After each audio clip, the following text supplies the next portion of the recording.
Everyone, அஸ்ஸலாமு அலைக்கும். Welcome back. இன்றைக்கி நம்ம சேனலில் சூப்பரான ஒரு ரெசிபிங்க.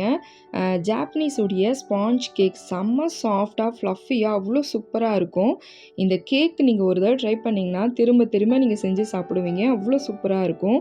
நான் கத்தி வைக்கும் போதே உங்களுக்கு தெரியும் எவ்வளோ சாஃப்டாக கீழே இறங்குதுன்னு சொல்லிட்டு.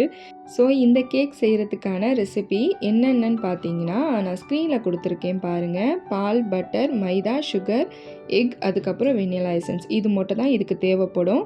இதில் நான் பட்டர் ஆட் பண்ணியிருக்கேன். உங்களுக்கு பட்டர் வேணான்னா நீங்கள் ஆயில் கூட யூஸ் பண்ணிக்கலாம். ரொம்ப சிம்பிளான இந்த பொருட்களை வச்சு இப்போ சூப்பரான ஸ்பாஞ்ச் கேக் நம்ம செய்ய போகிறோம். இப்போ நம்ம ரெசிபிக்கு போயிடலாம்.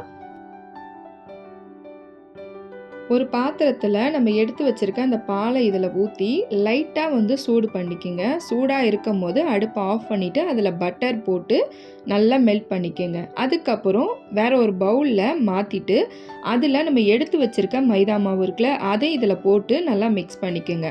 கண்டிப்பாக சளிச்சிட்டு தான் யூஸ் பண்ணணும். மைதா போட்டு இந்த மாதிரி மிக்ஸ் பண்ணும் போது இந்த மாதிரி கெட்டி கெட்டியாக இருக்கும், அதனால் பயப்பட வேண்டாம். அப்புறம் நம்ம எடுத்து வச்சுருக்க அந்த மஞ்சக்கருவு இருக்குல்ல, அது 4 முட்டையோட மஞ்சக்கருவு தனித்தனியாக நான் எடுத்து வச்சுருக்கேன். வெள்ளைக்கருவும் மஞ்சக்கருவும் தனித்தனியாக எடுத்து வச்சுருக்கேன். ஃபஸ்ட்டு மஞ்சக்கருவை இந்த மைதாவில் போட்டு நல்லா மிக்ஸ் பண்ணிக்கோங்க.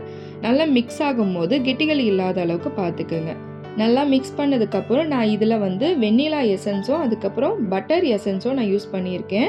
ஏன்னா அந்த எக்குடைய ஸ்மெல் தெரியாமல் இருக்கிறதுக்காக இதிலே நீங்கள் எசன்ஸ் ஆட் பண்ணி நல்லா மிக்ஸ் பண்ணிக்கோங்க. அதுக்கப்புறம் வேறு ஒரு பவுலில் 4 முட்டையோடைய வெள்ளைக்கருவை எடுத்து வச்சுருக்கேன். அதை நல்லா பீட் பண்ணிக்கோங்க. ஃபர்ஸ்ட்டு நல்லா பீட் பண்ணும்போது லைட்டாக வெள்ளை கலரில் ஒரு நுரை மாதிரி வரும். அந்த டைமில் நம்ம பவுட்ரு பண்ணி எடுத்து வச்சுருக்க அந்த சர்க்கரையை இது கூட சேர்த்து நல்லா மிக்ஸ் பண்ணி மறுபடியும் பீட் பண்ணிக்கோங்க. ஒரு 5 நிமிஷம் இல்லைனா ஒரு 10 நிமிஷமாக அளவுக்கு நீங்கள் நல்லா பீட் பண்ணி எடுத்துக்கோங்க. பீட் பண்ணும்போது அந்த க்ரீம் மாதிரி இருக்கணும். இந்த வெள்ளைக்கரு நல்லா க்ரீம் மாதிரி நல்லா திக்காக இருக்கணும். அதுதான் சரியான பதமாக இருக்கும். பாருங்கள், உங்களுக்கு வீடியோவில் காட்டியிருக்கேன் பாருங்கள். இந்த மாதிரி நல்லா திக்காக பீட் பண்ணிக்கோங்க. இப்போது நம்ம பீட் பண்ணி எடுத்து வச்சுருக்கோம்ல அந்த வெள்ளைக்கருவை, அதை இந்த மஞ்சக்கருவோடு சேர்த்து கொஞ்சம் கொஞ்சமாக ஒவ்வொரு பேட்சாக சேர்த்து மிக்ஸ் பண்ணிக்கோங்க. எல்லாமே ஒன்றா சேர்த்து மிக்ஸ் பண்ணிடக்கூடாது. இப்படி கொஞ்சம் கொஞ்சமாக எடுத்து இந்த மஞ்சக்கருவோடு மிக்ஸ் பண்ணி அதுக்கப்புறம் கடைசியாக தான் அந்த வெள்ளைக்கருவில் சேர்க்கணும்.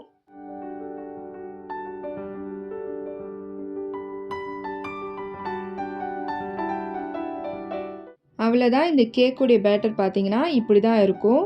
நல்லா மிக்ஸ் ஆகிடுச்சா, இதை ஒரு டின்னில் மாற்றிடுங்க.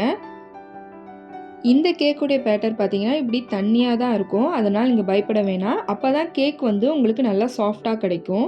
இப்போ ஏர் பபிள்ஸ் எதுவுமே இல்லாத அளவுக்கு இந்த மாதிரி செஞ்சுக்கோங்க ஒரு டூத் பிக் வச்சு. இப்போது இந்த கேக்குடைய மிக்சர் இப்போது ரெடி ஆகிடுச்சு. இதை டைரெக்டாக நம்ம ஓடிஜியில் வைக்கக்கூடாது. இதுக்கு கீழே ஒரு ட்ரே எடுத்துக்கோங்க. அதில் நல்லா சூடான தண்ணி வச்சு அதுக்கப்புறம் இந்த டின்னை வச்சு நீங்கள் ஓடிஜியில் வச்சுருங்க.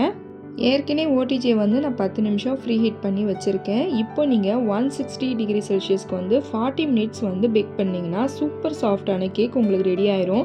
ஏன் கீழே நான் சூடான தண்ணி நான் வச்சு அதுக்கப்புறம் நான் டின்னு வைக்கிறேன்னா, கீழேயும் சைட்லேயும் மேலேயும் அந்தளவுக்கு தீஞ்சி கருப்பாக ஆகாமல் இருக்கும்.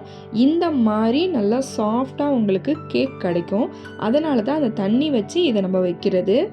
நான் நைஃப் வச்சு கட் பண்ணுற பாருங்கள். நான் ரொம்ப அழுத்தம்லாம் கொடுக்கவே இல்லை. மேலே அப்படி வச்சதுமே எவ்வளோ சாஃப்டாக கீழே இருந்தது பார்த்தீங்களா? அவ்வளோ சூப்பராக சாஃப்டாக இருக்கும் இந்த கேக்கு. சாப்பிட்றதுக்குமே அவ்வளோ டேஸ்ட்டாக இருக்கும். ஸோ நீங்கள் ட்ரை பண்ணி பாருங்கள். இது ரொம்ப சிம்பிள் ரெசிபி தான் இது. இந்த கேக்கோட ரெசிபி பிடிச்சிருந்தா மறக்காமல் கமெண்ட் பண்ணுங்கள். அண்ட் நம்ம சேனலுக்கு நீங்கள் புதுசாக இருந்தீங்கன்னா மறக்காமல் சப்ஸ்கிரைப் பண்ணிட்டு இந்த வீடியோ நீங்கள் பாருங்கள். அடுத்த ஒரு vlogல சந்திக்க, அது வரைக்கும் பாய்.